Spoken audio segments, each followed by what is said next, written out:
Okay, guys, here's the last lecture of Unit 10, oscillatory motion or periodic motion. What we want to look at in this lecture is energy and how it applies to simple harmonic oscillators. So the first thing to do is just introduce an example. And so what we have here is a mass oscillating on a spring horizontally on a frictionless surface. And you'll notice the note down here, no friction. And that's important because if there were friction, we'd be dealing with a damped harmonic oscillator, so not simple. And we couldn't apply the rules we know about simple harmonic oscillators. So 3 questions I want to ask. First, when, if ever, will the kinetic energy be maximized? Secondly, when, if ever, will the potential energy be maximized? And finally, when, if ever, will the mechanical energy be maximized? So do you remember what these 3 terms mean? Kinetic energy, remember, varies as a function of velocity. Potential energy varies as a function of position. So in this case, we're talking horizontal position or displacement from equilibrium by Hooke's law.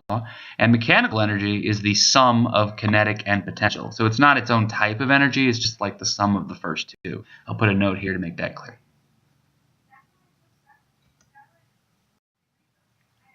Let's try that first question. When can we say that the kinetic energy reaches its maximum value, or does that ever occur, or is it always the same? Well, I think it's obvious that it's not always the same, right? It changes with velocity. So here's the formula for translational kinetic energy. 1/2 mass velocity squared, and that means that the kinetic energy changes directly with the mass, and it changes directly with the square of the velocity. And since the mass here is a constant, we can say that the velocity is the only thing that matters. But you'll notice in the formula, velocity is being squared. So even if velocity were negative, like moving leftward, you would square it, and that removes the negative sign. It would just become a positive value. And that's obvious, I think, because kinetic energy can't be negative. It's always positive. Energy cannot be negative. So kinetic energy is therefore maximized whenever the speed is maximized. And once again, that's because if you're squaring a vector, in this case velocity, even the negative version of it will still turn into a positive answer. So speed is the magnitude of velocity, and that's what we really care about. So when is the speed maximized? Or in other words, when is the kinetic energy maximized? Well, let's take a look at some examples. We know from Hooke's law that the farther an object gets from its equilibrium, the more restoring force the spring exerts. And springs always exert their force towards equilibrium. So let's just try a couple examples. Let's say you're on the left side of equilibrium. That means that the force is going to be right or against your displacement, and it'll be small if your displacement is small. Therefore, your acceleration will also be small. If you move slightly further to the left, further from equilibrium, the force will again be against your displacement, or right, but it'll be larger because force increases as displacement does, and therefore acceleration does the same. What about at the amplitude, or maximum displacement from equilibrium? Well, there we would expect that the force, or the restoring force, is maximized. It will be its largest magnitude, and therefore so will the acceleration. And again, always towards equilibrium. That's all springs ever do, is they point towards the equilibrium. So what does that mean? Well, remember, we're trying to answer the question here, when is the speed maximized? So what's the relationship then between the speed and the acceleration? Well, we know from Unit 2 way back in the day, if the acceleration is anti-parallel, or if your acceleration is against your motion, it causes your speed to decrease. And therefore, whenever a simple harmonic oscillator is moving away from equilibrium, it's slowing down, because the force, and therefore the acceleration, are always against you. In other words, if you're moving away from the center, the spring is always trying to get you back to center, so you're slowing down no matter what. Well, what about once you've reached your amplitude? Let's say here on the left, right? Once you've reached the amplitude, the spring force will then start moving you towards the equilibrium position, because it's always the same force. It's still to the right. Well, let me make sure that's very clear. It's not always the same magnitude of force. I mean, like I said earlier, the magnitude changes as a function of how far you are from equilibrium, but it's always in the same direction. It's always towards equilibrium. So when you're moving in the same direction as the force and the acceleration, what happens? If acceleration is parallel, meaning with the motion in the same direction, it causes the speed to increase. So we could say then that whenever a simple harmonic oscillator moves towards the equilibrium position, it must be speeding up until it reaches equilibrium, crosses it, and then will begin moving away from it. So we go right back to where we started. Then the acceleration would be against the motion because you're now moving away. So whenever you're approaching equilibrium, you're speeding up. Whenever you're moving away, you're slowing down. So now we can answer our question. when is the speed maximized? Well, that would be at the instant you stop speeding up, but before you begin slowing down or at equilibrium. And since the speed is maximized there, the kinetic energy is maximized at equilibrium. Let's try this other question. Is the potential energy ever maximized? And if so, where does that occur? Well, let's go through the formula. We know it's spring energy here, so it's 1/2 kx squared. Remember, that's the integral of Hooke's law, kx, so that's how we get this.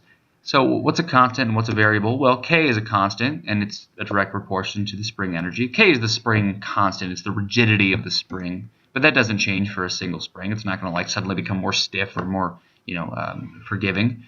So it's also proportional, the energy I should say, it's also proportional to the square of the displacement from equilibrium. So since k is a constant, we can say that the potential energy of a spring is maximized when displacement is maximized. And we know that to be the amplitude. And also notice, like before, because you're squaring the position, it doesn't matter which direction you are. You can be left of equilibrium or right. It wouldn't matter if you have a negative displacement because you're squaring it and it goes away. And there's your final answer. Spring energy is maximized at the amplitude of a simple harmonic oscillator. So to finish up here, what I want to look at is the energy conserved in a simple harmonic oscillator, or is it not conserved? Well, before we can answer that, let's just do a very quick review because it's important to kind of make sure you're so clear on this. What are the prerequisite conditions for mechanical energy to be conserved in any situation? That would be no work is done by the non-conservative forces. Now, I want to make a really important distinction here. There can be non-conservative forces. I mean, that's fine. That's not a problem. As long as those forces don't do any work on the system, you can still say that the mechanical energy is conserved. So we can answer these three questions. Is the mechanical energy conserved for a mass on a horizontal spring, a mass on a vertical spring, and then a mass on a pendulum? We'll start with the mass on a horizontal spring. So what forces are acting before we get into what they are and what they do? The forces are going to be everything that touches the block and gravity. And remember, that's just the rule for forces. It's just things that touch you and gravity. And that's it, and, until you get to electricity and magnetism. So we have an upwards normal force from the surface, that's touching the block. Downwards, the gravitational force from the entire Earth is pulling. And those are equal in magnitude because you're not accelerating up or down. And finally, your spring force. So there's really no way for me to put the spring force vector on this force diagram that would always be true, right? Because the spring force can point right or left, and its magnitude changes between 0 and some maximum at the amplitude. So I'm just going to arbitrarily say it's to the right. Are any of these forces non-conservative? Well, spring force and gravitational force are the only conservative forces, again, in this curriculum. So that means those can be sort of, forgotten about. They couldn't possibly change the mechanical energy because they conserve energy. By definition, they are conservative. But that means we do have a normal force, which is non-conservative. Could present a problem. How do you decide if it's going to change the mechanical energy? It's whether or not the normal force does any work on the system. So does it? Well, work is force, which is in this case up, times displacement, which is either left or right, because the block is oscillating left or right, depending on what moment you're looking at it, times the cosine of theta, where theta is the angle between the force, which is up, and the displacement, which is left or right. Well, what's the angle between up and either left or right? It's 90 degrees. And the cosine of 90 is 0. So that means there will be no work done by the normal force, and we do have conserved energy. Mechanical energy is conserved for a mass on a horizontal spring. Let's try to apply those same rules to a system that oscillates vertically.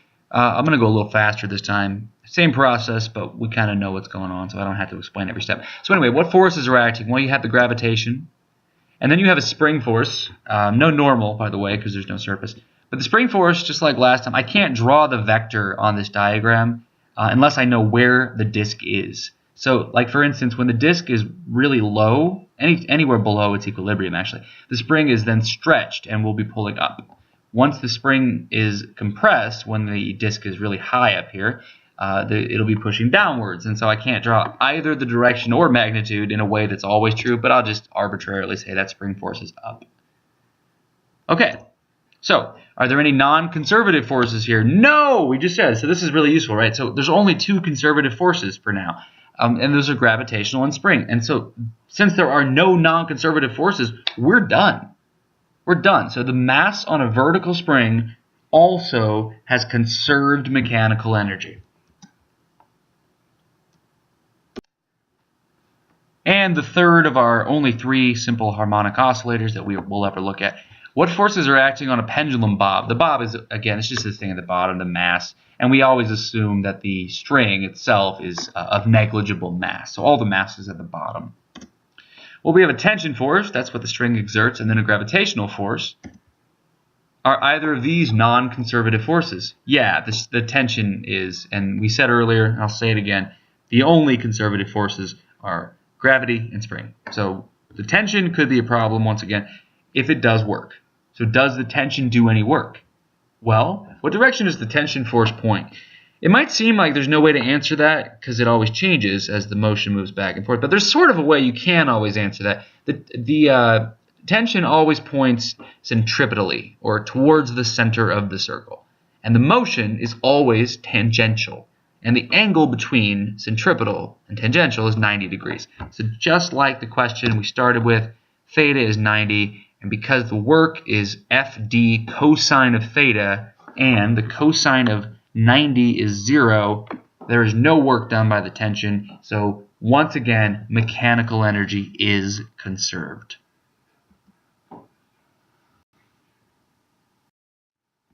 All right, so to finish up, I want to summarize everything we talked about, and I was going for subtlety in this. Mechanical energy is conserved in all simple harmonic oscillators. If you see a mass on a spring, vertical or horizontal, energy is conserved. If you see a pendulum, energy is conserved. Unless, of course, there's friction. Because by definition, you only have a simple harmonic oscillator in the absence of resistive forces. So either friction from a surface or air friction. But most of the time, you're not going to see that. So you can immediately apply energy conservation laws to simple harmonic motion.